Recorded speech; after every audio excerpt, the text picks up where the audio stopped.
ولا الضالين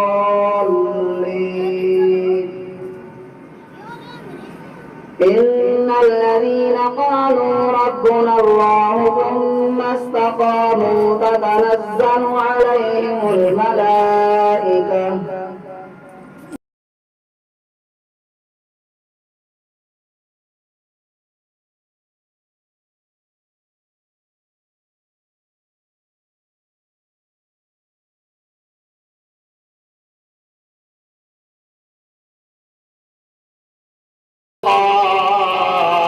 ربه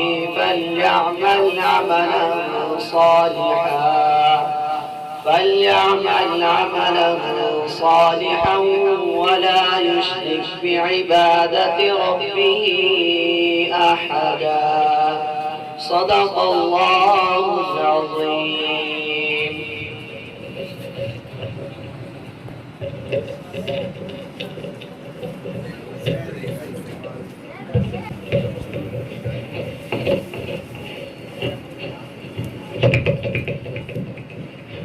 اعوذ باللہ من الشیطان الرجیم بسم اللہ الرحمن الرحیم. سب تو پہلے میں تمام دوستوں کو مبارکباد پیش کرساں کہ اللہ تعالیٰ پہلے سال تسی بڑی ہمت کی تھی اور بڑا بڑا کام کیتا تسی کہ آج تواڈی اس مسجد وچ ختم شریف مکمل ہویا. تسی مبارکباد دے حقدار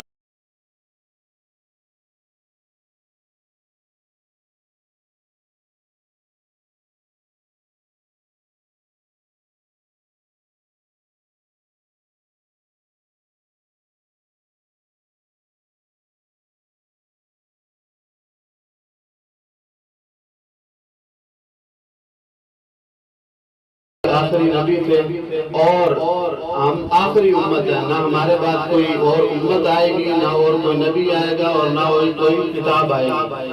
تو اس کتاب نے باقی رہنا ہے قیامت تک کے لیے، اور اس کو باقی رہنے کے لیے اللہ تعالیٰ نے بہت سے افراد کو چن لیا ہے. اور یہاں 36 چک میں آج مولانا نے قرآن کریم سنایا ہے آپ کو.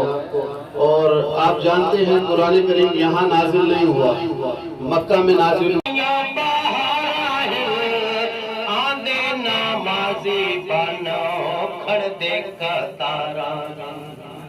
خوشیاں دے نال اللہ لائیاں بہار آندے نمازی بنے کھڑ دے قطار.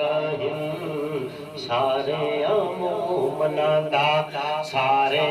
مومناں دا مسئلہ ایمان دا ہے. آپ کے لعاب سے صدیق اکبر کو شفا مل جائے، وقتی اور عارضی معجزہ ہے. حضور علیہ السلام اپنا لعاب سیدنا علی المرتضیٰ رضی اللہ تعالی عنہ کی آنکھ پر لگائے، آپ کو شفا مل جائے، وقتی اور عارضی معجزہ ہے. حضور علیہ السلام کے پسینے سے بھی خوشبو آئے، وقتی اور عارضی معجزہ ہے. حضور علیہ السلام کو اللہ نے دائمی اور ابدی معجزے عطا کیا. ان میں ایک معجزہ قرآن ہے. قرآن میں قیامت تک باقی رہنا ہے. حضور علیہ السلام قیامت تک آنے والوں کے نبی ہیں، اس لیے اللہ نے آپ کو جو معجزہ عطا کیا اس معجزے میں بھی قیامت تک باقی رہنا ہے. آسان انداز میں یوں سمجھیے گا کہ اللہ رب العزت نے جتنے بھی انبیاء حضور سے پہلے آئے ان کو عملی معجزے عطا کیے.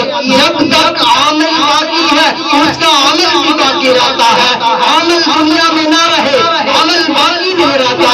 حضور علیہ السلام کو اللہ نے علمی معجزہ عطا کیا. عالم کے جانے کے بعد علم باقی رہتا ہے. یہی وجہ ہے استاد الفقہا حضرت امام اعظم ابو حنیفہ کو دنیا سے گئے ہوئے صدیاں برس گئی ہیں، لیکن آج بھی ان کا علم لوگوں کے لیے روشنی بن رہا ہے. یہی وجہ ہے امام احمد بن حنبل ہو، امام شافعی ہو، امام